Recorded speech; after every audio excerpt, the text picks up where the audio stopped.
Hi amigos, welcome to VaRaMa World. இன்றைக்கி நம்ம பார்க்க போகிறது ஸ்பெஷலான அண்ட் வீட்டில் இருக்கிற பொருளை வச்சு நூடுல்ஸ் எப்படி செய்யலாம்னு பார்க்கலாம்.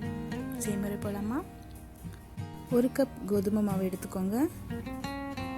தேவையான அளவு உப்பு, தேவையான அளவு தண்ணி போட்டுட்டு நல்லா மிக்ஸ் பண்ணிக்கோங்க. நல்லா மிக்ஸ் பண்ணிவிட்டு சப்பாத்தி மாவு பதத்துக்கு வந்ததுக்கப்புறம் ஒரு 30 மினிட்ஸ் அப்படியே எடுத்து வைங்க. அதுக்கப்புறமா நம்ம ஃப்ரை பண்ண போகிறதுக்கான வெஜ்ஜஸ் எடுத்துக்கலாம். நான் கேப்சிகம், ஆனியன், கேரட், கேபேஜ், ஊற வச்ச பச்சை பட்டாணி எடுத்திருக்கேன். 30 மினிட்ஸ்க்கு அப்புறம் நம்ம சைடில் வச்ச மாவு எடுத்து பார்க்குறோம். பாருங்கள், கொஞ்சம் சாஃப்டாக இருக்குது. மாவு ரொம்ப சாஃப்டாகக்கூடாது, ரொம்ப கட்டியாகவும் இருக்கக்கூடாது. இந்த பதத்துக்கு இருக்கணும். இப்போ இடியாப்ப குழாயில் சின்ன சின்ன ஹோல் இல்லாமல் கொஞ்சம் மீடியம் ஹோல் இருக்கிற இடியாப்ப குழாயில் போட்டு பிசைஞ்சுக்கலாம். பிசைகிறதுக்கு நம்ம ஆல்ரெடி ஒரு பிளேட்டில் மாவு போட்டு வச்சுருக்கேன். ஏன்னா அது ஒட்டாமல் இருக்கிறதுக்காக. ரொம்ப கொஞ்சம் ஹார்டாக இருக்கும். ஹார்டாக இருந்தால் தான் நம்ம வேக வைக்கும் போது செப்பரேட்டாக இருக்கும். பாருங்கள், உருட்டியாச்சு. இந்த மாதிரி மாவை ஃபுல்லு மேலே தூவிட்டுருக்கோங்க. அப்போ அது கொன்று ஒட்டாமல் இந்த மாதிரி செப்பரேட்டாக இருக்கும். பாருங்கள், எல்லாம் மாவு பிசைஞ்சு வச்சாச்சு. நூடுல்ஸ் மாவு ரெடி பண்ணியாச்சு. பாருங்கள், ஒட்டவே இல்லை. அதுக்கப்புறம் ஒரு பாத்திரத்தில் தண்ணி வச்சு ரொம்ப ஹீட் ஆகாமல் கொதிக்காமல் கொஞ்சம் லோ ஹீட்டில் வச்சு ஒரு 2 மினிட்ஸ் வேக விடலாம். அதிக நேரம் வேக விட்டிங்கன்னா குழஞ்சி போயிடும்.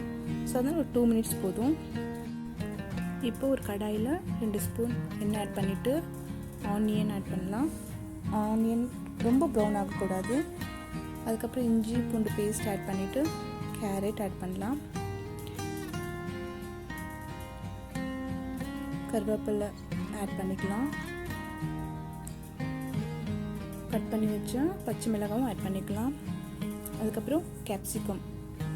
எல்லாமே ரொம்ப பாயில் ஆகக்கூடாது, ரொம்ப ப்ரௌனிஷ் ஆகாமல் கொஞ்சம் ஒரு ஆஃப் பாயில் ஆகிற மாதிரி நூடுல்ஸ்க்கு நம்ம செய்வோம்ல அந்த மாதிரி ஃப்ரை பண்ணிவிட்டு முட்டைக்கோஸ் ஆட் பண்ணிவிட்டு பச்சை பட்டாணி ஆல்ரெடி நான் வேக வச்சு எடுத்து வச்சுருக்கேன். அதை ஆட் பண்ணிவிட்டு 1 spoon chilli powder, 1/2 tablespoon turmeric powder, 1 spoon garam masala, தேவையான அளவு உப்பு, இவ்வளோதான்.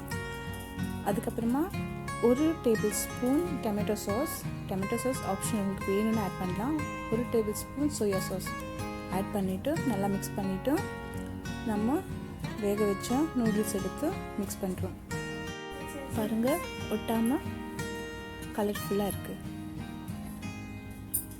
Here we go. நம்ம டேஸ்டியான வீட் நூடுல்ஸ் வீட்டில் இருக்க பொருள் வச்சு ரெடி பண்ணியிருக்கோம்.